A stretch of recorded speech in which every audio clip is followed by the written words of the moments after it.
उत्तर प्रदेश, उत्तराखंड, बिहार और झारखंड के कई मंदिरों से ऐसी तस्वीरें सामने आई हैं जहां पर मंदिर समिति के द्वारा मंदिरों के बाहर बोर्ड लगा दिए गए हैं। मंदिरों के बाहर ड्रेस कोड तय कर दिया गया है कि मंदिर में यदि कोई भी व्यक्ति आता है तो वो मर्यादित कपड़े पहन कर आए, ऐसे कपड़े पहन कर ना आए जिससे मंदिर की मर्यादा समाप्त हो। ये तो उत्तर प्रदेश, उत्तराखंड की बात थी, लेकिन अब मध्य प्रदेश के मंदिरों में भी इस प्रकार के बोर्ड लगाना शुरू हो चुके हैं और इसके अलावा मंदिरों में ड्रेस कोड लागू कर दिया है। इस वक्त हम मौजूद हैं भोपाल के टीटी नगर क्षेत्र में स्थित मां वैष्णो धाम आदर्श नवदुर्गा मंदिर में। यहां मंदिर समिति ने तय किया है कि यहां पर इस मंदिर में जो भी कोई व्यक्ति आएगा वो मर्यादित कपड़े पहनकर आएगा और बाकायदा इस सूचना के लिए मंदिर के जो मुख्य दरवाजे हैं उन पर एक नोटिस बोर्ड चस्पा है जिस पे आप साफ तौर पर पढ़ सकते हैं कि विशेष सूचना, यह धर्म स्थल है, पर्यटन स्थल नहीं।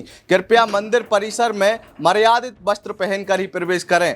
छोटे वस्त्र, half pant, mini skirt, night suit पहनकर आने पर मंदिर में प्रवेश नहीं दिया जाएगा। सीधे तौर पर यहाँ पर लोगों को यह संदेश देने की कोशिश की गई है कि यदि कोई भी व्यक्ति मंदिर आता है तो वह पवित्र मन से आए, ना यहाँ पर पर्यटन क्षेत्र के माफिक घूमने के हिसाब से।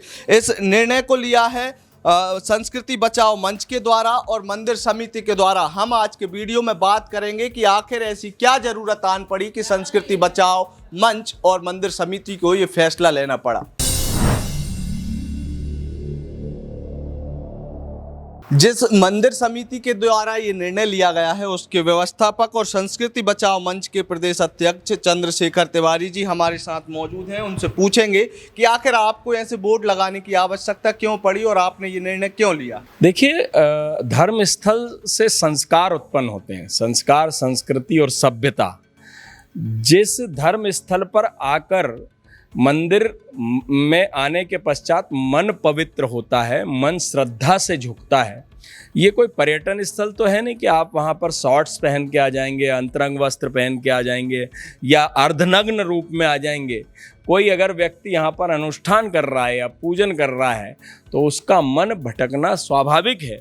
500 लोगों की भीड़ में अगर कोई स्त्री या कोई पुरुष अर्धनग्न हो आ जाएगा तो स्वाभाविक है कि व्यक्ति का ध्यान मंदिर की जगह जो है उसकी तरफ चले जाएगा और उसकी तरफ चले जाएगा तो स्वाभाविक है कि वो अपने ध्यान से भटक जाएगा। जब देखिए, जिस प्रकार से आपने कभी किसी पब या डिस्कोथेक में किसी महिला को साड़ी में जाते देखा है? नहीं देखा। क्यों? क्योंकि वहाँ पर जिस कार्य के लिए वो जा रही है वो कार्य साड़ी में नहीं होगा। वो शॉर्ट्स, जीन्स, हाफ स्कर्ट, इस टाइप के जो वस्त्र वहाँ पहने जाएंगे तभी वो डांस करेगी, डिस्को करेगी। लेकिन मंदिर जो है वो हमारा धर्म स्थल है, आस्था का केंद्र है। यहाँ से पॉजिटिव है, सब कुछ पॉजिटिव एनर्जी मिलेगी आपको, ऊर्जा जो मिलेगी उससे आपका पूरा दिन शुभ जाएगा। आप सोचो कि यहाँ पर हम नेगेटिव आए, आदमी उठा उसने गाउन पहना, नाइट सूट और मंदिर आ गया। आदमी उठा उसने बरमुंडा पहना, टी शर्ट डाली और मंदिर आ गया। आप अगर कहीं जब आपका अगर ऑफिस में जाते हैं तो आपका ऑफिस का ड्रेस कोड है। जब हम डॉक्टर का नाम लेते हैं तो हमारे सामने डॉक्टर की छवि निकल के आती है कि डॉक्टर सफ़ेद कोट पहना होगा और साथ में उसके जो यंत्र चेक करने वाला वो होगा। जब हम वकील का नाम लेते हैं तो वकील की छवि हमारे सामने आती है। उदाहरण के लिए हम देवताओं का नाम ले लें कि माँ दुर्गा का हम नाम लेते हैं तो माँ सिंहवानी होगी, उसके हाथों में शस्त्र होगा, त्रिशूल होगा। भगवान शिव का नाम ले तो वो जटाधारी होंगे, गंगा जी निकल रही होंगी। तो हमारे सामने उसकी छवि निखर के आती है।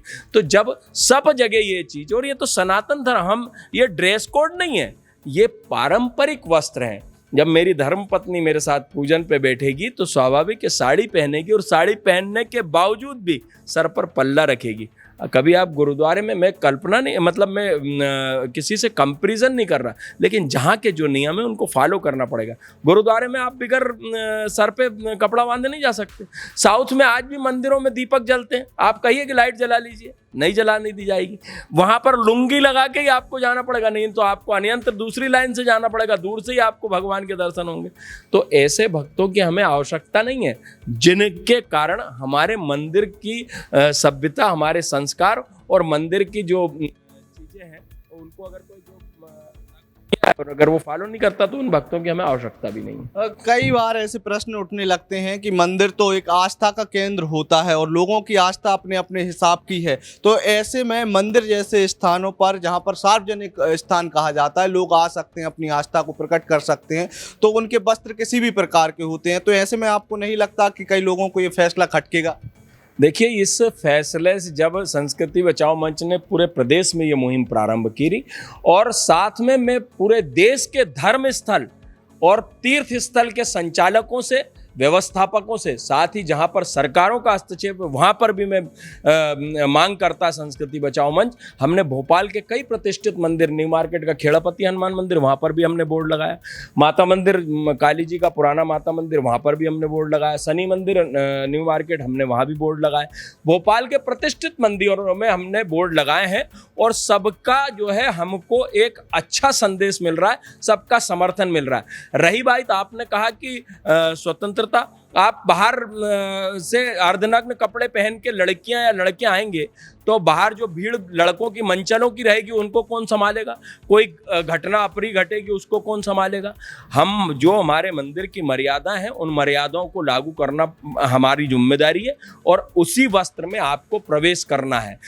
कि कौन क्या सोच रहा है, कौन क्या नहीं सोच रहा है, ये हमारा चिंता का विषय नहीं है। आपको नहीं आना मत आइए ना, जहां आपको जाना है वहां जाइए। बाहर से खड़े होकर भी माता जी के दर्शन तो रोड से भी होते हैं, वहां से कर लीजिए दर्शन। हमारे मंदिर में प्रवेश करना है तो मर्यादित वस्त्रों में ही प्रवेश करना पड़ेगा। आपने बताया अब तक आपने राजधानी भोपाल के कई मंदिरों में इस प्रकार के पोस्टर लगाए हैं, तो अभी तक आपको उन मंदिरों के आसपास जो श्रद्धालु आते हैं या फिर मंदिरों के व्यवस्थापक कमेटियां होती हैं, उनके किस तरीके के रिव्यू मिले? क्या उन लोगों के दृष्टिकोण रहा इस प्रकार से ड्रेस कोड लागू करने? देखिए, सोशल मीडिया के माध्यम से भी इसका पूर्ण प्रचार चल रहा है और पूर्ण प्रचार में सभी का समर्थन मिल रहा है। फेसबुक, ट्विटर, व्हाट्सएप, आपका जो पब्लिक ऐप, सारे चीज़ों, यूट्यूब, इसके माध्यम से सभी जगह हमारे को समर्थन मिल रहा है।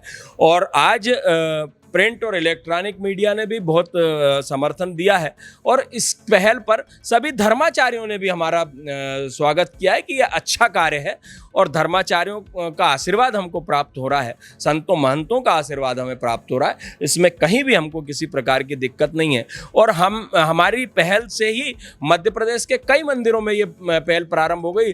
अशोकनगर के मंदिर में भी बोर्ड लगा है, भोपाल के एक जैन मंदिर है उसमें भी बोर्ड लगा है।